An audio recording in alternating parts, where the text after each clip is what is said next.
tontura ou sensação de desmaio, principalmente quando você fica de pé, batimentos cardíacos acelerados sem qualquer motivo.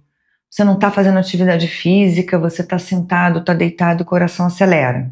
Suor excessivo ou falta de suor, mesmo em condições de calor ou com a prática de exercícios físicos, quando você normalmente teria um aumento da sudorese. E por último, uma sensação de cansaço, uma fadiga assim extrema, mesmo em condições que normalmente você não sentiria cansaço.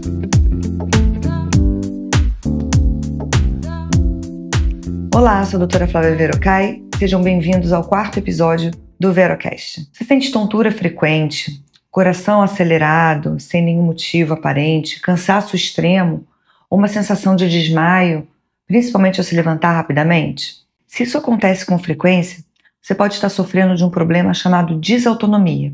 Nosso corpo tem uma parte do sistema nervoso que controla automaticamente várias funções importantes, como pressão arterial, batimento cardíaco, o suor, a digestão e até mesmo a temperatura. Se esse sistema está desregulado, você vai ter os sintomas de desautonomia. Esses sintomas prejudicam muito a qualidade de vida. Os mais comuns são tontura ou sensação de desmaio, principalmente quando você fica de pé, batimentos cardíacos acelerados sem qualquer motivo.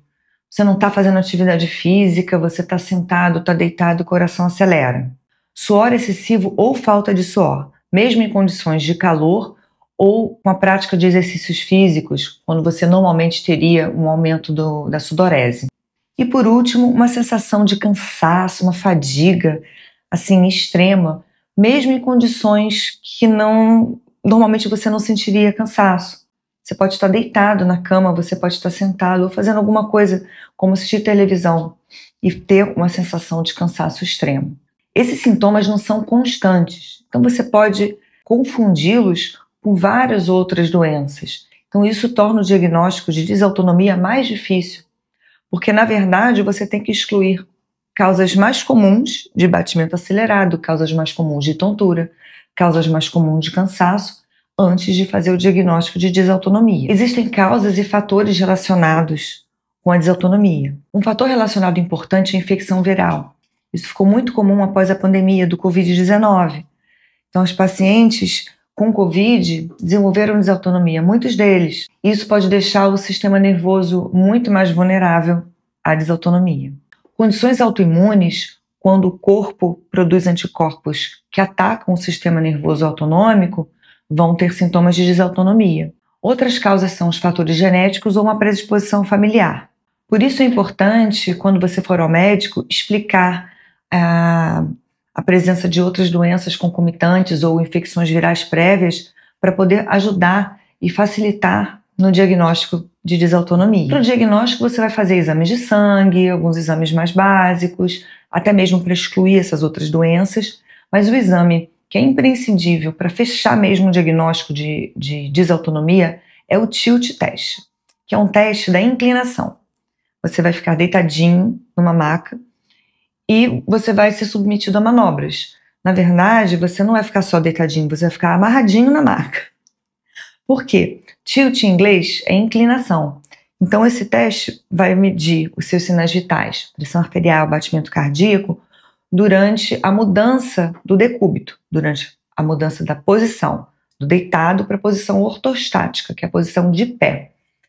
Pode ser preciso fazer alguns medicamentos durante o exame, então você vai se sentir mal. Se você tem desautonomia, o exame vai servir para estimular, trigar o sintoma. Então você vai se sentir mal, você vai sentir o batimento alto, vai sentir acelerar, vai sentir a sensação de tontura e desmaio. Então é o exame que vai causar o que você sente e daí fechar o diagnóstico para desautonomia. O tratamento consiste em medidas não medicamentosas e medidas medicamentosas. A parte não medicamentosa é a prática regular de atividade física. Vai se exercitar. Hidratação em abundância. Mas se você tem problemas de coração ou de rim que você tem que restringir a ingesta hídrica, essa medida não serve para você. E por último, aumento do consumo de sal. É engraçado, o cardiologista está mandando você comer mais sal, mas é porque isso vai proteger você dos sintomas da desautonomia. Porém, se você tem alguma doença que você não pode de forma alguma aumentar o consumo de sal, você não vai praticar essa medida não medicamentosa. E por último, são as medidas medicamentosas. Existem medicamentos específicos para desautonomia que você vai fazer uso ou não baseado nos sintomas, nos achados nos exames e por recomendação do seu médico. O conjunto dessas medidas vai melhorar a sua qualidade de vida porque vai controlar o surgimento dos sintomas. Se você se identificou com algum desses sintomas ou conhece alguém que esteja passando por isso, não ignore. Procure o seu médico, converse direitinho, veja se precisa fazer alguns exames para você ter o diagnóstico ou não de desautonomia. Se você chegou até o final desse episódio, curtiu, gostou, compartilhe com a pessoa que você acha que esteja passando por isso. Até a próxima!